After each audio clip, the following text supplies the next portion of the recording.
ট্রেডিংয়ের জগতে সফল হওয়ার জন্য কিন্তু অনেক কিছুই জানতে হয়, তবে সবচেয়ে জরুরিগুলোর একটা হলো বিভিন্ন ধরনের অর্ডার টাইপ বোঝা। ভাবুন তো, মার্কেট যখন রকেটের গতিতে ছুটছে তখন ট্রেড কন্ট্রোল করার জন্য হাতে কি আছে? এই অর্ডারগুলোই হলো সেই সব টুলস। তো চলুন এই টুলকিটটা আজ খুলে দেখা যাক। প্রশ্নটা শুনতে খুব সহজ মনে হতে পারে, তাই না? কিন্তু এর উত্তরটাই কিন্তু একজন সাধারণ ট্রেডার আর একজন সফল ট্রেডারের মধ্যে পার্থক্য গড়ে দেয়। যখন মার্কেট প্রতি সেকেন্ডে উপরে নিচে যাচ্ছে, তখন নিজের প্ল্যানটাকে ধরে রাখাই তো সবচেয়ে বড় চ্যালেঞ্জ। তাহলে এর সমাধানটা কোথায়?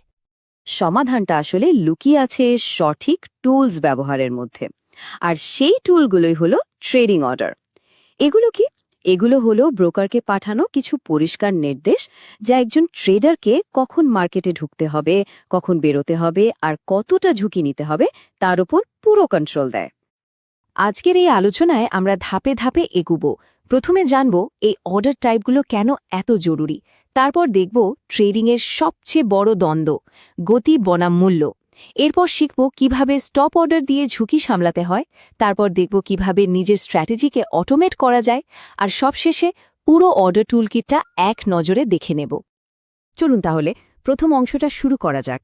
আচ্ছা, এই অর্ডার টাইপগুলো আসলে কি? এগুলোকে ভাবা যেতে পারে মার্কেটের সাথে কথা বলার ভাষা হিসেবে।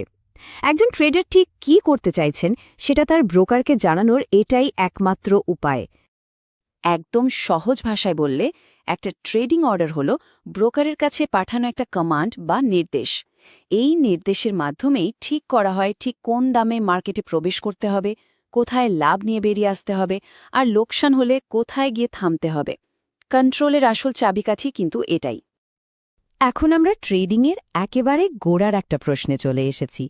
প্রত্যেকটা ট্রেডের পিছনেই এই একটা মৌলিক সিদ্ধান্ত কাজ করে। তাড়াতাড়ি কাজটা শেষ করা জরুরি, নাকি একটা ভালো দাম পাওয়াটা বেশি জরুরি? মানে স্পিড নাকি প্রাইস? প্রত্যেক ট্রেডারকেই এই প্রশ্নটার মুখোমুখি হতে হয়। মূল লক্ষ্যটা কি?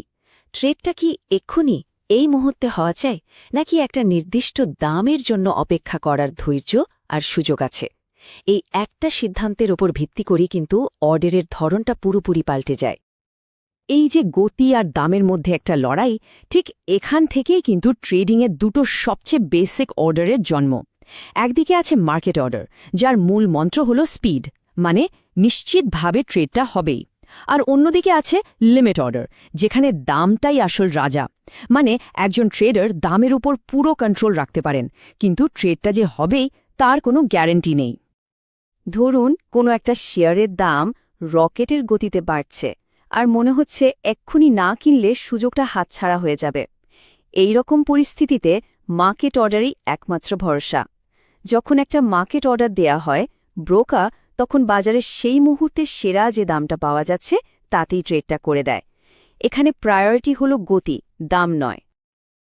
এর সবচেয়ে বড় সুবিধা হল ট্রেডটা যে হবেই সেটার গ্যারেন্টি আছে, আর এটা ব্যবহার করাও খুব সোজা। কিন্তু অসুবিধার দিকটা হলো দামের ওপর কোনো কন্ট্রোলই থাকে না, আর খুব অস্থির বাজারে স্লিপেজ হওয়ার একটা ঝুঁকি থাকে। স্লিপেজ মানে হলো অর্ডার দেওয়ার সময় যে দাম দেখা যাচ্ছিল তার চেয়ে একটু অন্য দামে, হয়তো কিছুটা খারাপ দামে অর্ডারটা পূরণ হলো। গতির জন্য এই ঝুঁকিটা মেনেই নিতে হয়। কিন্তু যদি দামের ওপর নিয়ন্ত্রণটাই মূল লক্ষ্য হয়, তখন কি হবে? ধরা যাক একটা শেয়ারের দাম এখন ১০৫ টাকা, কিন্তু কেনার পরিকল্পনা আছে ১০০ টাকায়। এখানেই লিমিট অর্ডারের আসল খেলা। এখানে একটা নির্দিষ্ট দাম ঠিক করে দেওয়া হয়। অর্ডারটা শুধু তখনই পূরণ হবে যখন বাজার সেই দামে বা তার চেয়েও ভালো কোনো দামে আসবে। এখানে ধৈর্য আর নিয়ন্ত্রণটাই আসল কথা। এর সবচেয়ে বড় সুবিধা হল দামের উপর পুরো কন্ট্রোল থাকে, আর স্লিপেজের ঝুঁকিও প্রায় থাকে না। কিন্তু এর একটা বড় অসুবিধা হল বাজার যদি সে ঠিক করে দেওয়া দামে না আসে, তাহলে অর্ডারটা হয়তো পূরণই হল না, আর তার ফলে একটা ভালো সুযোগ হাতছাড়া হয়ে যেতেই পারে। বেশ, এবার চলুন আরেকটা খুব গুরুত্বপূর্ণ বিষয়ে কথা বলা যাক। ট্রেডিংয়ে শুধু লাভ করার কথা ভাবলেই চলে না, নিজের মূলধন বাঁচানোটাও সমান জরুরি। আর এখানেই আসে স্টপ অর্ডারের ভূমিকা।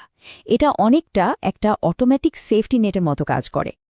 ট্রেডিংয়ের প্রথম নিয়মই হল নিজের ক্যাপিটালকে রক্ষা করা। আর এই কাজটা করার জন্য সবচেয়ে দরকারি টুল হলো স্টপ লস অর্ডার। এটা এমন একটা অর্ডার যা ট্রেড যদি উল্টো দিকে যেতে শুরু করে তাহলে একটা নির্দিষ্ট পয়েন্টে এসে পজিশনটাকে অটোমেটিকভাবে বন্ধ করে দেয়, ফলে একটা বড় ধরনের লোকসানের হাত থেকে রক্ষা পাওয়া যায়। এটা কাজ করে খুব সহজ 3টে ধাপে। প্রথমত, মার্কেট প্রাইস যখন সেট করা স্টপ প্রাইসে এসে ধাক্কা মারে। দ্বিতীয়ত, অর্ডারটা সঙ্গে সঙ্গে অ্যাক্টিভ বা ট্রিগার হয়ে যায় এবং একটা মার্কেট অর্ডারে বদলে যায়। আর সবশেষে পজিশনটা সেই মুহূর্তে বাজারে সেরা যে দাম পাওয়া যাচ্ছে তাতেই ক্লোজ হয়ে যায়। এখানে একটা কনফিউশন প্রায়ই হয়, সেটা একটু পরিষ্কার করা যাক। স্টপ আর স্টপ লিমিট অর্ডারের মধ্যে পার্থক্যটা কি? ধরুন 100 টাকা একটা শেয়ার কিনে 95 টাকায় স্টপ লস দেয়া হলো। একটা সাধারণ স্টপ অর্ডার কি করবে? দাম 95 টাকায় আসা মাত্রই ওটা একটা মার্কেট অর্ডারে বদলে যাবে, মানে পজিশন ক্লোজ হবেই, তবে দামটা হয়তো 94.90 বা 95.10 হতে পারে। কিন্তু একটা স্টপ লিমিট অর্ডার 95 টাকায় ট্রিগার হয়ে একটা লিমিট অর্ডার তৈরি করবে, মানে আপনি বলে দিতে পারেন যে 94.80-র নিচে বেচবেন না। এখানে দামের উপর কন্ট্রোল থাকছে ঠিকই, কিন্তু মার্কেট যদি খুব দ্রুত পড়তে থাকে তাহলে অর্ডারটা হয়তো আর পূরণই হলো না। এবার একটা আরও স্মার্ট টুলের কথা ভাবা যাক, ট্রেলিং স্টপ। এটা একটা ডাইনামিক স্টপ লস যা শুধু লোকসানই আটকায় না, লাভকেও সুরক্ষিত করে। ভাবুন, এটা এমন একটা সেফটি নেট যা ট্রেড লাভে থাকার সাথে সাথে ওপরের দিকেও উঠতে থাকে। যখন ট্রেড লাভে চলছে, এই স্টপ লেভেলটাও দামের সাথে সাথে এগোতে থাকে, লাভটাকে লক করতে করতে। কিন্তু দাম যেই উল্টো দিকে ঘুরবে, এটার সঙ্গে সঙ্গে থেমে যাবে আর পজিশনটা ক্লোজ করে দেবে। এতক্ষণ আমরা শিখলাম কিভাবে লোকসান থেকে নিজের ক্যাপিটালকে বাঁচানো যায়।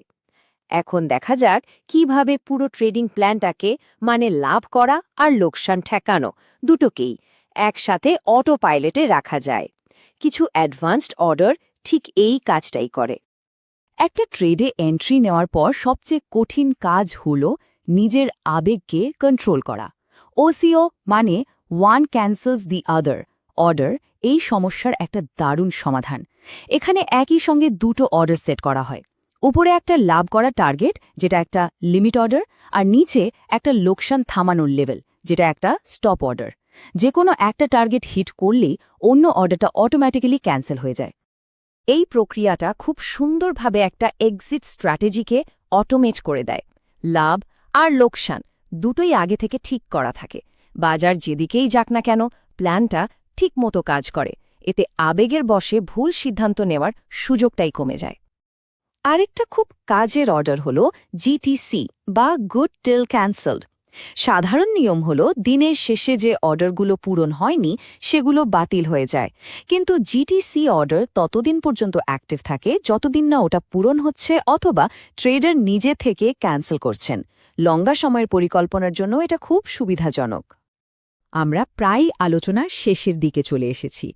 এতক্ষণ ধরে আমরা যে বিভিন্ন ধরনের অর্ডার নিয়ে কথা বললাম, সেগুলোকে এখন একটা কমপ্লিট টুলকিট হিসেবে ভাবা যাক। প্রত্যেকটা টুলেরই কিন্তু একটা নির্দিষ্ট কাজ আছে, আর সঠিক সময়ে সঠিক টুলটা ব্যবহার করাই হলো আসল দক্ষতা। তো এত আলোচনার পর চলুন পুরো টুলকিটটা এক ঝলকে গুছিয়ে নিই। মার্কেট অর্ডার মানে এখনই কাজটা করতে হবে, দাম যাই হোক। লিমিট অর্ডার হলো আমি এই দামেই চাই, না হলে দরকার নেই। স্টপ অর্ডারের কাজ হলো লোকসানকে একটা জায়গায় আটকে দেওয়া। ট্রেলিং স্টপ লাভের পিছনে দৌড়ায়, আর ওসিও অর্ডার লাভ আর লোকসান দুটোকেই এক সুতোয় বেঁধে ফেলে। আসল কথা হলো পরিস্থিতি বুঝে সঠিক টুলটা ব্যবহার করতে জানাটাই আসল খেলা। এই আলোচনার পর ট্রেডিংকে কন্ট্রোল করার জন্য প্রয়োজনীয় সব টুলস এখন হাতের মুঠোয়। এখন আসল প্রশ্নটা হল, কোনো নির্দিষ্ট কৌশলের জন্য বা কোনো বিশেষ পরিস্থিতিতে এই টুল কিট থেকে কোন টুলটা বেছে নেওয়া সবচেয়ে কার্যকর হবে?